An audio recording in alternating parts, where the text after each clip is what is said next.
Listen once more and pay attention to the new expression in the parentheses.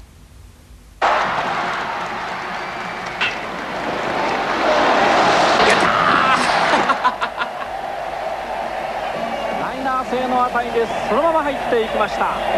大村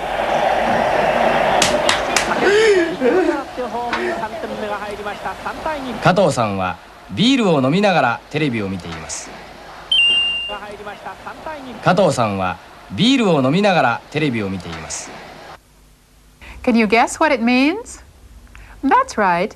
Mr. Kato is drinking beer while watching TV.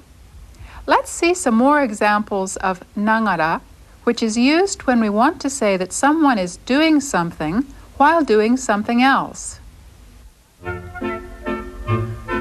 ミネさんは新聞を読んでいます。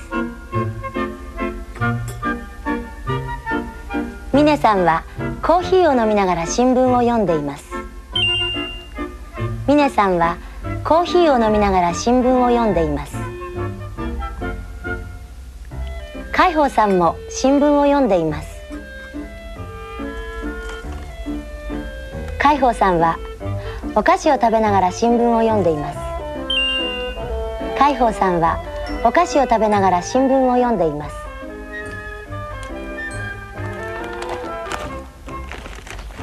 杉原さんはお菓子を食べながら音楽を聴いています。杉原さんはお菓子を食べながら音楽を聴いています。これは私のお菓子です。Here, the three were doing something else in addition to their primary activities of reading a newspaper or listening to music. How were their activities put into words? コーヒーを飲みながら新聞を読んでいます。コーヒーを飲みながら新聞を読んでいます。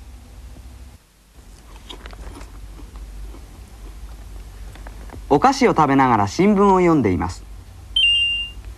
お菓子を食べながら新聞を読んでいます。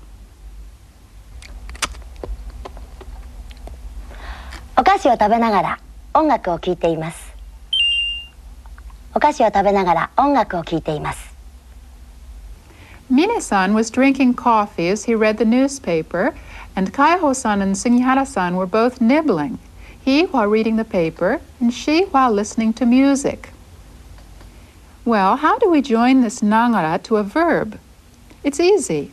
If you look at the examples here with the verbs for eat and drink, you'll see that nagara is attached to the same stem as masu. Let's practice using nagara to tell about doing something while doing something else. This time, all three seem to be listening to music, but not all of them are just listening to music. First, what is Kaiho-san doing? Tell me in Japanese.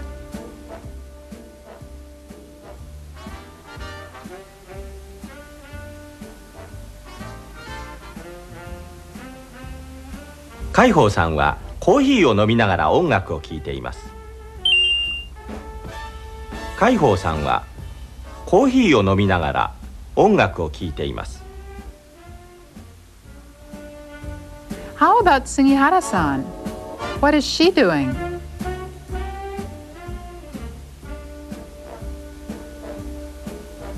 杉原さんはお菓子を食べながら音楽を聴いています。杉原さんはお菓子を食べながら音楽を聴いています。And finally, what about Mine-san? Go ahead.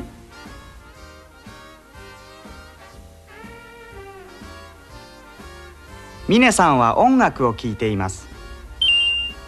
ミネさんは音楽を聴いています。 Right. Mine-san was only listening to the music, and so there was no need to add any extra explanation about what he was doing. By now, you understand how to use nagara to express the idea of doing something while doing something else, don't you? Then let's see some more examples of its use from the skit.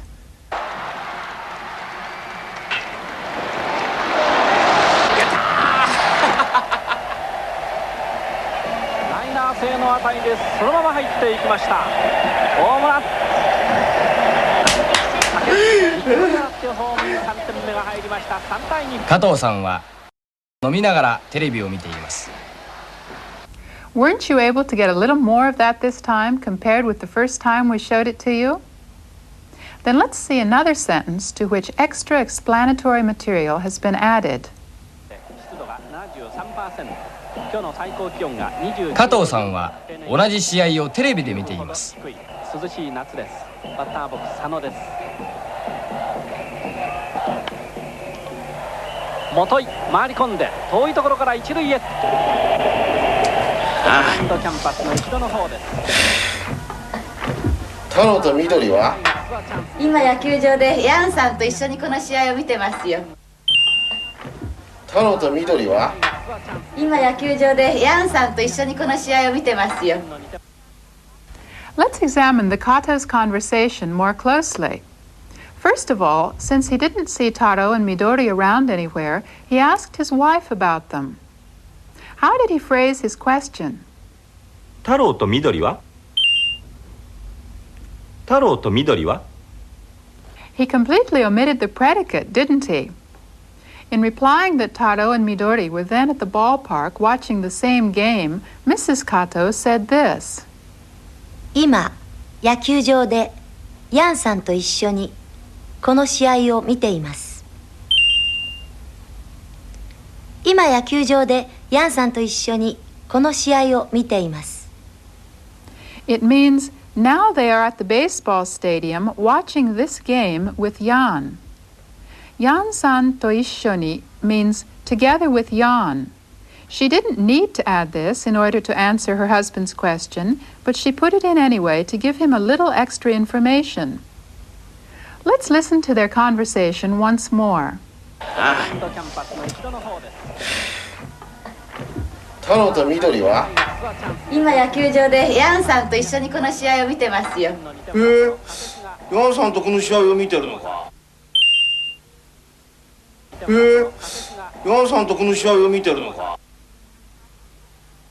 After hearing her answer, Mr. Kato said, as though speaking to himself, they're watching this same game with Jan, are they? Mrs. Kato used the words Jan-san to ishshoni, but Mr. Kato used only Jan-san to, or with Jan, didn't he? The meaning is the same. Now let's go on to some more Japanese writing. We've covered almost all the hiragana letters, so today we will begin to take up some of the finer points of writing with them. We've already learned how to read this letter when it is written full-sized. How should it be pronounced? つつ But when it's written small like this, it has a very important special function. Listen to this. 来て来て Now, listen to how it sounds with a small ts inserted. 来て来て The small letter itself wasn't pronounced, was it? No, this small ts serves only as a sign to tell us to stop our breath for an instant with our mouths in position for the following consonant sound. The length of that instant is exactly the length of one syllable. いた行った歌売った You've probably realized it by now, but in these pairs, there is absolutely no connection in meaning between the word with the small ts and the word without it. Have you been able to get something of the feel of these syllables marked by a small ts? Perhaps it would help if I pointed out that something of the same thing sometimes happens in English, too. Think about the word bookkeeper. It's not bookkeeper, but bookkeeper. Now, Japanese also has lengthened vowels. Listen. お母さん